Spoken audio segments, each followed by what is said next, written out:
ఈరోజు ఈ నెయ్యి సప్లై చేసే ఈ కార్యక్రమం ఏదైతే జరుగుతా ఉందో ఇదేదో కొత్తగా జరిగే కార్యక్రమం కాదు. ఇది ప్రతి 6 నెలలకు ఒకసారి ఇది రొటీన్ గా రెగ్యులర్ గా జరిగే కార్యక్రమం.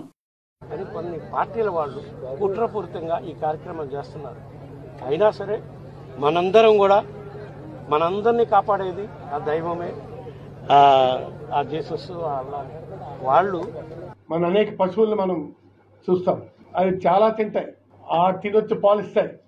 ఆ విధంగా ఆవుల నుంచి వచ్చే పాలతో తయారు చేసే నెయ్యి వల్ల జగన్మోహన్ రెడ్డి గారు ఏదో దగ్గరుండి తిరుపతి లడ్డూలో యానిమల్ ఫ్యాట్ ని మిక్స్ చేయించినట్టుగా ఆయన ఈ రోజు ఆరోపించడం ఎంతవరకు సబబని నేను అడుగుతున్నాను. The price of animal fat pig oil in the country, then fish oil వచ్చి వేల రూపాయలు ఉంది. I will show it is nonsensical. ఒక రాగి చెమ్ము అమ్ముతూ రాగి చెమ్ము 100 రూపాయలు రేట్ అని చెప్పాడయ్యా నా చెమ్ము తయారు చేసి. దానిలో బంగారు కల్పిస్తానా? 319 రూపాయలు గీలో నేను 1400 రూపాయలు ఎనిమల్ ఫ్యాట్.